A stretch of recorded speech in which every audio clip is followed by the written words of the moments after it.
Hello दोस्तों, solution by PJ में आप सबका स्वागत है। कैसे हैं आप सब? आशा करते हैं अच्छे होंगे। आज एक बार फिर से इस सेशन में मैं आपके लिए लेके आ गई हूँ साइंस टॉप 10 प्रश्न का सॉल्यूशन। तो देखते हैं आज के साइंस के टॉप 10 प्रश्नों में क्या है कुछ खास। और इसके पहले मैंने साइंस के जो भी सेशन करवाए हैं तो सबका प्लेलिस्ट बना हुआ है, आप लोग जाके वीडियो पूरा देखिए और इस चैनल से ज़रूर जुड़िए। चैनल को सब्सक्राइब कीजिए, सॉल्यूशन बाय पीजे को सब्सक्राइब कीजिए और बेल आइकन पे भी क्लिक कर लीजिए। आपको किसी भी एग्ज़ाम का अगर तैयारी कर रहे होंगे तो आपका उसमें हेल्प करेगा। अब देखते हैं हमारा आज का पहला क्वेश्चन क्या है। तो हमारा पहला क्वेश्चन है कि अर्धचालक की चालकता किस ताप पर निर्भर करती है। तो अर्धचालक से कुछ संबंधित प्रश्न बनते हैं एग्जाम में, जो जान लेते हैं। तो सबसे पहले इसकी चालकता तो किस ताप पर निर्भर करती है, तो ये शून्य ताप पर निर्भर करती है। ये क्वेश्चन काफ़ी बार रिपीटेड है तो इसको ध्यान रखना है कि ये शून्य ताप पर निर्भर करती है। और अर्धचालक जिसमें चालक और अचालक दोनों का गुण पाया जाता है। चालक और अचालक दोनों का गुण पाया जाता है, वही क्या होता है, अर्धचालक। अर्धचालक का आपसे क्या पूछ लेगा, उदाहरण। अगर आपसे पूछ ले कि अर्धचालक का उदाहरण में क्या क्या हो जाता है, उदाहरण में आपका हो जाता है जर्मेनियम, सबसे मेन जो बार बार पूछा गया है, सिलिकॉन, ये सब क्या है, तो ये सब आपका अर्धचालक का उदाहरण है। देखिए डोपिंग क्या है, डोपिंग भी पूछ लिया जाता है। तो डोपिंग है कि अर्धचालक में अशुद्धियाँ मिश्रित करने की प्रक्रिया। तो यानी कि अर्धचालक में अशुद्धियाँ मिश्रित करने की प्रक्रिया क्या कहलाती है, तो ये डोपिंग कहलाती है। ये अर्धचालक से कुछ संबंधित प्रश्न थे जो बार बार रिपीट होते रहते हैं, इसलिए आपको बता दिए। अब आइए दूसरा क्वेश्चन। हमारा दूसरा क्वेश्चन है विटामिन B5 का रासायनिक नाम क्या होगा। तो जनरली सबको तो याद होता है कि विटामिन ए का क्या होगा, उससे कौन सी बीमारी होती है, लेकिन ये कुछ ऐसे हैं जो एग्ज़ाम में बार बार पूछ लिए जाते हैं जिसमें कन्फ्यूजन हो जाता है। देखते हैं क्या है। तो देखिए यहाँ से विटामिन B5 का रासायनिक नाम पूछ लिया गया है। तो सबसे पहला ऑप्शन क्या है, थायमिन। तो ये किसका नाम है, तो ये है विटामिन B1 का नाम।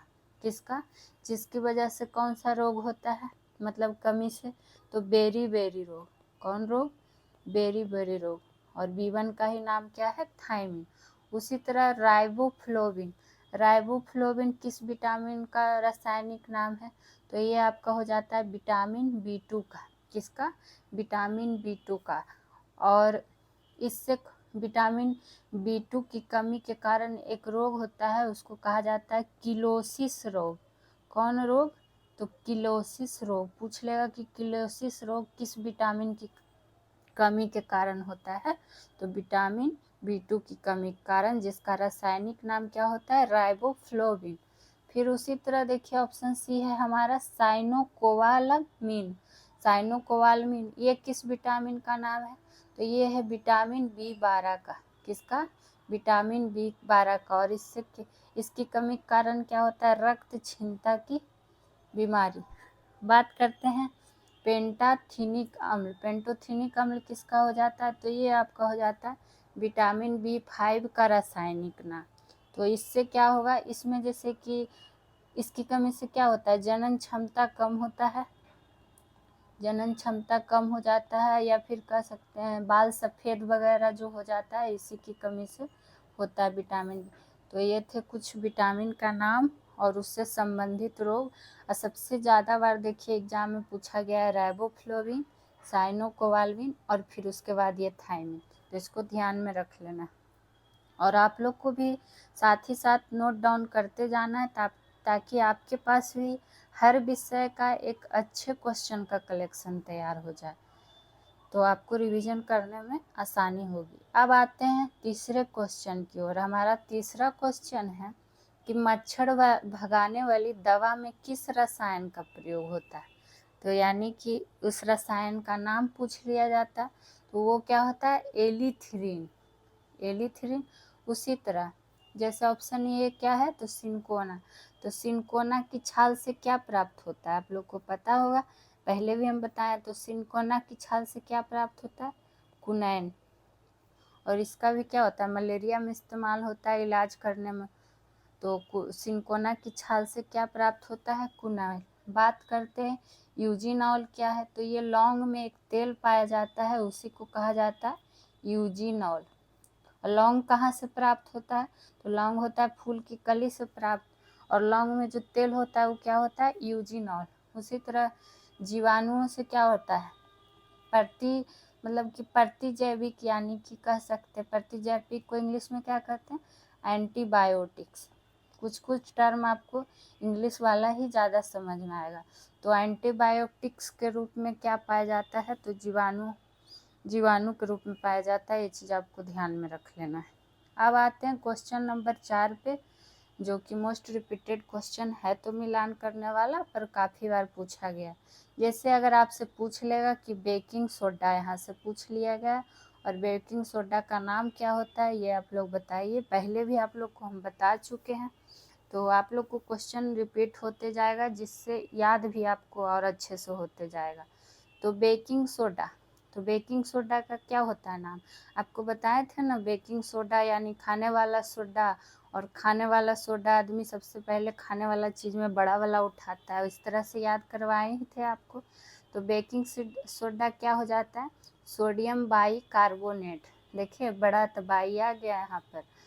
और तो बेकिंग सोडा का क्या हो जाता है, सोडियम बाई कार्बोनेट। अगर इसका सूत्र पूछ देगा तो क्या होता है, NaHCO3। उसी तरह धोने वाला सोडा यानी कि धोवन सोडा या फिर वाशिंग सोडा, तो इसका क्या नाम होता है, इसका नाम होता है सोडियम कार्बोनेट। तो सोडियम कार्बोनेट का सूत्र क्या हो जाता है, Na2CO3। अब इन लोग का इस सूत्र भी पूछ लिया गया, नाम भी पूछ लिया गया, यूज भी पूछ लिया गया। चूना पत्थर, चूना पत्थर किसका है, तो चूना पत्थर किसका हो जाता है, चूना पत्थर रहे या संगमरमर रहे, तो ये किसका है, कैल्शियम कार्बोनेट का। और इसका सूत्र क्या होता है, तो CaCO3। बच गया कौन, मार्स गैस। तो आप लोग को पता ही होगा, मार्स गैस को ही मीथेन कहते हैं, और मीथेन का फॉर्मूला क्या होता है, तो CH4। ठीक है, यानी सूत्र तो ये थे। इसको एकदम हर हाल में नोट डाउन जरूर कीजिएगा, क्योंकि बहुत इम्पॉर्टेंट है, और हर हल्के सवाल में ही हम लोग एग्ज़ाम में फंसते हैं। तो आप लोग को बस नोट डाउन कर लेना है और पढ़ते जाना। अब देखिए 5 पर, क्वेश्चन नंबर 5, रेफ्रिजरेटर से संबंधित प्रश्न आ गया। रेफ्रिजरेटर में खाना कितने पे सुरक्षित रखा जा सकता है, तो देखते हैं रेफ्रिजरेटर से और क्या क्या प्रश्न बन सकते हैं। तो सबसे पहले तो जानिए कि 4 डिग्री सेल्सियस पर क्या होता है, खाना सुरक्षित रखा जा सकता है रेफ्रिजरेटर यानी फ्रिज में। अगर आपसे पूछ दे कि रेफ्रिजरेटर में प्रशीतक के रूप में कौन सा गैस काम करता है, ये पूछा भी गया है बहुत बार। तो रेफ्रिजरेटर में प्रशीतक के रूप में कार्य करने वाला गैस कौन कौन सा है, तो एक फ्रियोन होता है, और फ्रियोन अगर ऑप्शन में नहीं रहे तो अमोनिया रहेगा। तो ये दोनों क्या होता है, प्रशीतक के रूप में रेफ्रिजरेटर में काम करता है। प्रशीतक क्या कहने का मतलब कि ठंडा करने वाला गैस जो क्या होता है, तो फ्रियोन होता है, अमोनिया होता है। और एक नोट डाउन करके यहाँ पे पॉइंट में लिख लीजिएगा कि अगर रेफ्रिजरेटर का, ऐसे करके लिख लीजिए, क्योंकि ये क्वेश्चन भी BPSC बहुत बार पूछ चुका है कि रेफ्रिजरेटर का दरवाज़ा खोलकर कमरे के ताप को क्या किया जा सकता है, तो कमरे को ताप को कुछ बढ़ाया जा सकता है। इसी तरह आपसे क्वेश्चन लिख देगा कि अगर रेफ्रिजरेटर का दरवाज़ा खोल देंगे तो क्या प्रभाव पड़ेगा, कमरा के ताप को बढ़ाया जा सकता है कि घटाया जा सकता है, कि कोई फ़र्क नहीं पड़ेगा, ऐसे करके ऑप्शन रहेगा। इसको नोट डाउन कर लीजिए कि अगर रेफ्रिजरेटर का दरवाज़ा खोल कर रखेंगे तो कमरे का ताप कुछ बढ़ जाएगा।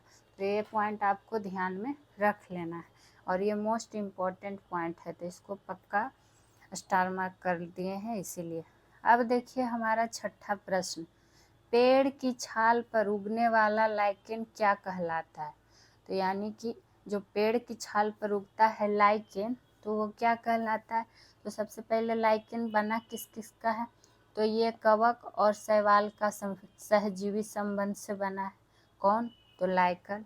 और वही कवक और शैवाल से का जो सहजीवी संबंध वो क्या कहलाता है, हेलोटिज्म। ये ध्यान रख लीजिएगा। अगर आपसे पूछ ले कि लाइकेन का अध्ययन क्या कहलाता है, तो लाइकेन का अध्ययन कहलाता है लाइकेनोलॉजी। उसी तरह कोर्टिकोल्स होता है जो पेड़ की छाल पर उगने वाला लाइकेन होता है।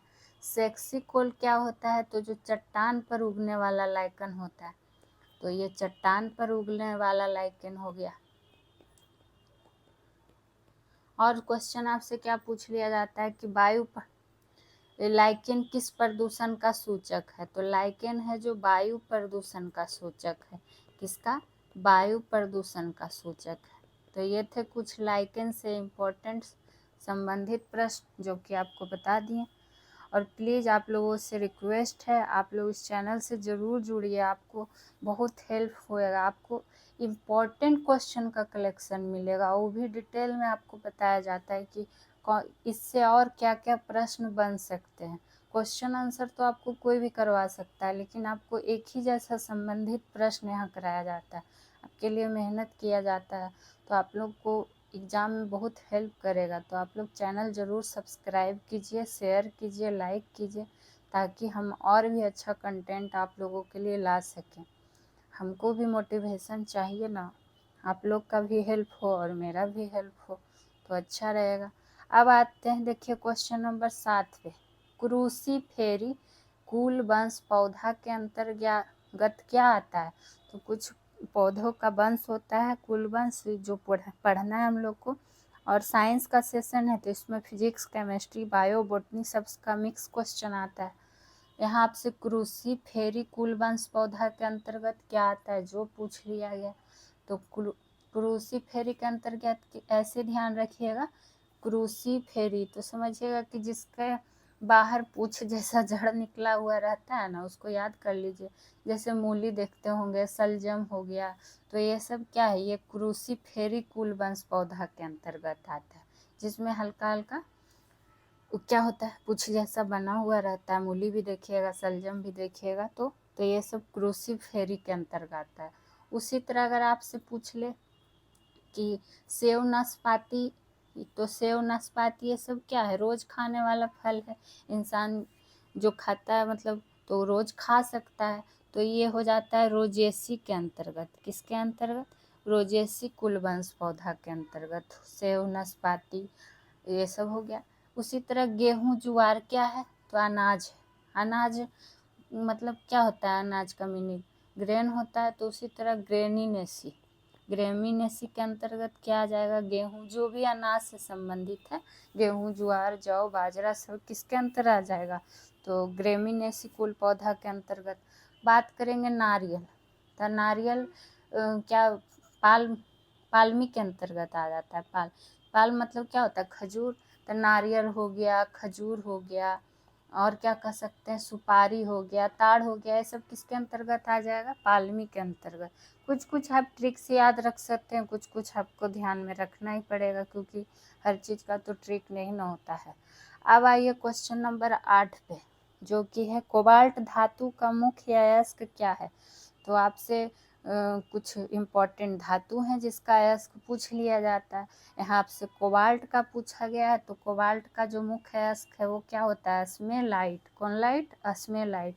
उसी तरह हॉर्न सिल्वर किसका मुख्य अयस्क है, तो हॉर्न सिल्वर है जो सिल्वर का है, इसका तो क्वेश्चन में आंसर छिपा हुआ है। तो हॉर्न सिल्वर किसका मुख्य अयस्क है, तो सिल्वर का। अगर यही आपसे पूछे नाइटर किसका है, तो नाइटर किसका हो जाता है मुख्य अयस्क, ये हो जाता है पोटेशियम का। किसका, तो पोटेशियम का। क्यूप्राइट किसका है, तो क्यूप्राइट है जो तांबा का मुख्य अयस्क है। तो आपसे यहाँ पर एक प्रश्न है जो कि आपको पहले बताया जा चुका है, वही प्रश्न आपसे पूछा जा रहा है कि आप लोग बताइएगा कि यूरेनियम का मुख्य अयस्क कौन सा होता है। तो आप लोग कमेंट सेक्शन में कमेंट जरूर कीजिएगा कि यूरेनियम का मुख्य अयस्क क्या होता है। अब आते हैं क्वेश्चन नंबर 9 पे। इनमें से किसका सबसे लंबा गर्भाकाल का समय होता है, यानी लंबा सबसे ज़्यादा गर्भ काल का समय किसका होता है? तो ये आपका होता है हाथी का।